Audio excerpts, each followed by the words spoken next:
dardaaranka ugu horeeya ee la siiyo qof samankan jooga oo coronavirus faafitaankiisu aad yahay waa in uusan taaban sankiisa, afkiisa iyo indhihiisa kuna taaban gacmihiisa sababtoo ah gacmahadu waa ximbaarayaasha cudurka waxayna sabab u noqon karaan inaad cudurkii uu ku haleelo gacmahaada markaad la soo wareegto oo wax kasta ku soo tarabgaleed ku soo qaadato waxay markaas halis ugu jiraan inay yihiin cadowgaada koowaad sababtoo ah waxaa macquul in jeermiskii aad gacmaha ku seeto coronavirus waa high spread aad buu faafayaa waana cudur ku noolaan kara meeshii qof qaba coronavirus oo taabtaa muddo dheer oo fog waxayna sabab noqon kartaa inaad meeshii dib uga soo qaado kadibna cudurka waa si simple ah aad dib isugu effect gareydo oo yacni cudurkii mid saameyn ku geysto noqdo markasta dardaaran qofka wada la siiyo waxaa waaye inuusan sankiisa indhihiisa afkiisa taaban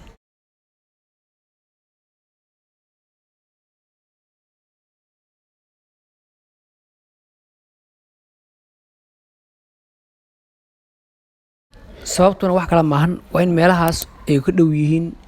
oo jirku furan yahay kana dhow yihiin xididada dhiigga viruskuna uu si simple ah oo fudud oo ku raaci karo oo xididada ay dib u nuugi karaan kadibna blood systemkaada ama dhiigga viruska uu raaci karo kadibna viruska saas uu ku tegi karo respiratoryga ama langa uu ku tegi karo kuwana sababi karo xanuunka coronavirus waxaan bilaabeynaa face maskiga coronavirus wuxuu ku gudbaa inta percentiga ugu badan hawada ku gudbaa waana sababta uu noqdo mid ka mid ah cudurrada sababa hawo mareennada cudurrada ku dhaca uu ugu khatarsan weliba loogu dhimashada badan yahay sabanada u dambeeyay coronavirus wuxuu ku gudbaa saan soo sheegnay hawada wuxuuna tagaa sababka weliba wuxuu tagaa sheeg saliska qaabilsan ama baranjaymaha loo yaqaan ama qaabilsan oo gundhiga u ah kala bedelada hawada nadiifta iyo midda wasaqaysan taasoo macnaheedu tahay inay qaataan hawada nadiifka ah dibna iskaga soo celshaan hawada wasaqaysan saliskaasoo tagaya kadibna uu baabiinayaa marka waxay noqonaysaa laasim qofka inuu isticmaalo ama loo isticmaalo hawasiye in loo isticmaalo maadaama hawadii saxda ahayd oo caadi normalka usoo geliyay shaqadeedii saliska qaban lahayd ay baabeen face mask uu xirataa waxay qaybin ka qaadanaysaa inaad ka hortagto coronavirus inuu si macnaha toos ah u gudbo sankaada u galo kadibna uu sanbabka u tago xataa dhastiga iyo waxyaabaha wasaqda oo dadka qaarkood allergiga qaba iyo muhiim u yahay inuu face maskiga uu xirtaa wuxuu ka caawinayaa kahortagga cudurka uu ka caawinayaa waana muhiim in qofka qaba coronavirus ee lagu diagnoos gareeyey inuu qabo cudurkan oo ka xirtaa ummadda oosan ku faafin cudurka waxaa kaloo muhiim ah in aan qofka aan qabin asaga qudhiisa oo xirtaa mararka qaar haddii badanaa muhiim ah qofka aan qabin cudurka inuu xirtaa laakiin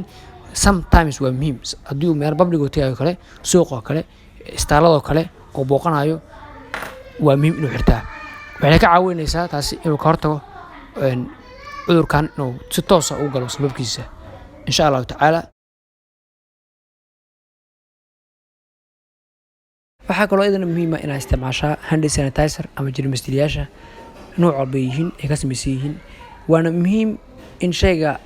hand sanitizerka uu ku jiro iyo gacantaadu aysan isgaarin waxaan ka wadaa tusaalahaan caawa ku jiraa waxaa rabtaa inaad ka isticmaasho sanitizer gacanta uga shubato waa inaad tiisha qalalan ama shay qalalan soo qaadataa dusha aad ka saartaa meesha wax ka shumayaan yacni aad ka riixeedoo kale kadibna gacantaada ku shubataa dib dambena aad ugu laaban tiishka oo qoydaa ama shaygaas oo qoydaa waxay gacan weyn ka geysan kartaa cudurka inuu gudbo ay gacan ka geysan kartaa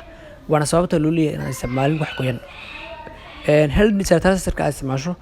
waxay kaas yacni suurto gelinaysaa in jeermiska gacmaha ay soo ximbaareen ay macnaha disinfectionkaas ay kuu suubiyaan oo ay kaa dilaan jeermiskaas mararka qaarkood waxaa jira waxa la yidhahdaa normal flora oo ilaahay jirkeena ugu talagalay oo ay mararka qaarkood xataa dila waxaaba jirkeena weerar ku soo ah normal flora mararka qaarkood waxaa la yidhahdaa xataa hand sanitizerka aad isticmaashay ayaa baabi'i kara marka waxaa kugu dhici kara marka ay qudhido yacni jeermisyo ku nool maqaarka inay jaanis helaan una helaan jirka inay soo weeraraan maadaama aad dhammaan normal florahii yacni qaarkood u joogeen meesha inay difaac yihiin oo qaarkood iyaga qudhidu isquudanayay aad laayada badankood in si toos waxba kusoo weerar karaan oo jeermisyo gacantaada ku jira ay ku nool ay kusoo weerar karaan. Marka balse waxaa ka daran mar kasta uun jeermiska noocan ay sideeto oo haddana nolosha kula qaybsanayo, yacni it means sanki iyo afki indhihi aad la aadi karta gacanta. Marka inaad isticmaasho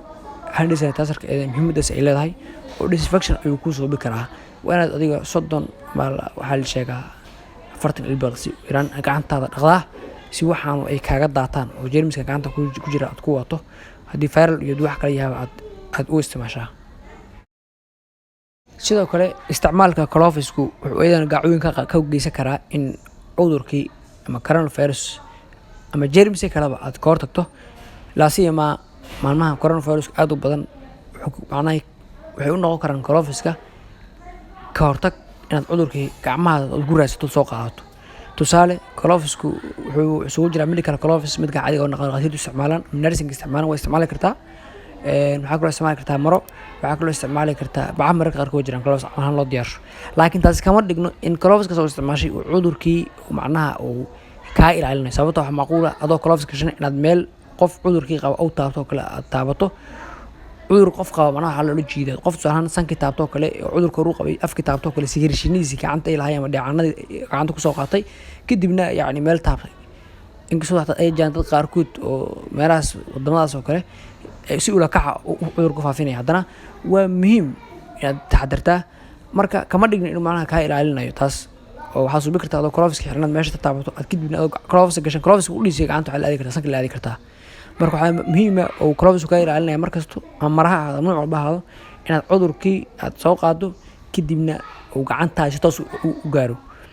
Sidoo kale ayadana waxaa yacni laga baahan yahay inaad barato qaabka gloves-ka la iskaga siibo oo ayadana xirfad gooni ah. oo haddii aan aqaanin gloves-ka sida la iskaga siibo waxaa dhici karta inaad qudhaadu aad cudurkii aad waddo oo gacanta ku siiyo gloves ku soo qaadatay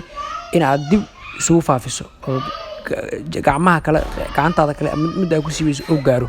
Marka waa muhiim ayadana inaad aad ka taxadartaa marka iska siibayso. Qaab loo siibaa jiro YouTube kale ka raadiso kale gloves-ka qaab la iskaga siibo kale how to remove the gloves waad arki kartaa adoon taaban qaybta dhexe calaacasha oo gloves-ka bis taaban ayaa iska siibi kartaa. Sidaasna waxaad ku qabi kartaa inaad macnaha sheeg aad ka badbaado inaad wax isgaarsiiso.